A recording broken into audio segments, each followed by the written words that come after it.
आपको बताएं कि सुहेल आफरीदी खैबर पख्तूनख्वा के वज़ीर आला मुंतखब सुहेल आफरीदी को 90 वोट हासिल हुए हैं और अपोजिशन ने इंतखाब का बाइकआउट भी किया। स्पीकर KP असम्बली ने रूलिंग दी कि नए वज़ीर आला का इंतखाब कानूनी है।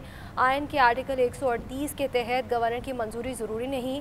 आर्टिकल 130 के शिक 8 के तहत अली अमीन गंडापुर इस्तीफ़े दे चुके हैं। आपको बताएं कि सुहेल आफरीदी KP के वज़ीर आला मुंतखब हो गए हैं। इसी पर मज़ीद बात करेंगे ब्यूरो चीफ पेशावर।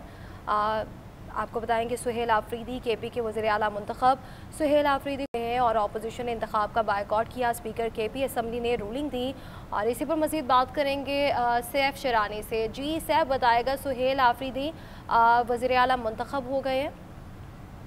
लेकिन इस वक्त खैबर पख्तूनख्वा सूबे में वज़ीर आला के जो इंतखाब का अमल था मुकम्मल हो गया है। स्पीकर ने ऐलान भी कर दिए हैं 145 के ऐवान में जो PTI के नामजद उम्मीदवार थे सुहेल आफरीदी ने 90 वोट हासिल किए हैं और इसके बाद उन्होंने जो ऐलान किया है कि अपोजिशन के जो अरकान थे अब उनको तीनों को 0 वोट मिले, क्योंकि उन्होंने जो कार्रवाई हो रही थी ऐवान के उनसे बाइकाट करके ऐवान से वॉक आउट कर दिया। इनको सिर्फ 0 वोट मिले हैं। तो स्पीकर ने इस दौरान कहा कि ये सब कुछ आईन और कानून के तहत हो रहा है। इनके अपोजिशन मेंबरान ने भी ऐवान में इजलास में हिस्सा लिया है, बाद में बाइकाट किया। उनका ये कहना है कि इलेक्शन के दौर में अपोजिशन के 3 जो अरकान थे पाकिस्तान पीपल्स पार्टी के, नून लीग के और PTI के जो उम्मीदवार थे वो भी इलेक्शन में करे थे। तो उनका ये कहना है कि इसके भी आप अंदाजा लगा सकते हैं कि सब कुछ आईन और कानून के मुताबिक हुआ है। इस वक्त भी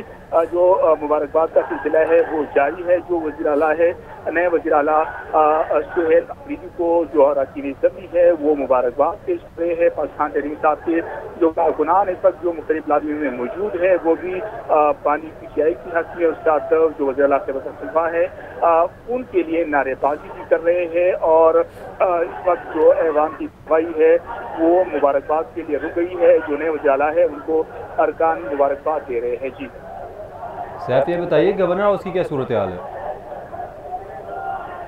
यकीनन सब जो अपोजिशन अरकान है उन्होंने वाक आउट कर दिए हैं। इसके बाद उनका इजलास होगा। वो गवर्नर खैबर पख्तूनख्वा के साथ भी उनका ये कहना था कि राब्ता कर लेंगे। अब गवर्नर को भी अंदाजा हो कि सब कुछ लाइव चल रहा है कि असम्बली में इंतखाब हो गया है। गवर्नर ने वज़ीर आला अली अमीन को, जो कि अब साबिक रह चुके, क्योंकि नया जो वज़ीर आला है वो मुंतखब हो गए हैं, उनको 15 अक्टूबर को तलब किया था, लेकिन आज जो इंतखाब हो गए, जाहिर बात है अब गवर्नर का क्या एक्शन होगा, हलबदारी की जो है ना वो भी गवर्नर हाउस में होगी।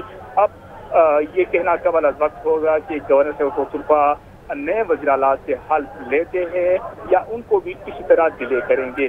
जी अच्छा सैफ, ज़रा नाज़रीन के मालूमात के लिए ज़रा बताइए, क्योंकि जिस तरह अब तो मुंतखब हो गए हैं पाकिस्तान तहरीक इंसाफ के उम्मीदवार, लेकिन इजलास के शुरू होने से पहले और फिर जो इब्तदाइया था उसमें जो अपोजिशन ने शोर शराबा किया, जो मौक़िफ़ सामने रखा, उस पर ज़रा रोशनी डालिएगा। तो सबसे पहले अली अमीन गंडापुर ने खिताब किया है। उन्होंने ऐवान को बताया कि जैसे ही मुझे पानी PTI ने हुक्म दिया है बगैर किसी ताख़ीर के मैंने रिजाइन दिया है और मैंने ये साबित किया है कि पार्टी लीडर बड़ा है या बड़ी कुर्सी जो कि वो बड़ा ओहदा अहम है। तो उनका ये कहना है कि मैंने अपने लीडर की इज्जत के लिए और उसका सब कुछ कुर्बान के लिए मैंने इस ओहदे से इस्तीफा दिया है। तो जवाब में जो अपोजिशन लीडर है डॉक्टर इबाद, उन्होंने जो जवाब दिया है उनका ये कहना है कि अगर आपकी कारकर्दगी बेहतर की और बकौल आपके जो भी आप दावा कर रहे हैं इस वक्त खजाने में काफ़ी पैसा है तो फिर आपको क्यों हटाया है।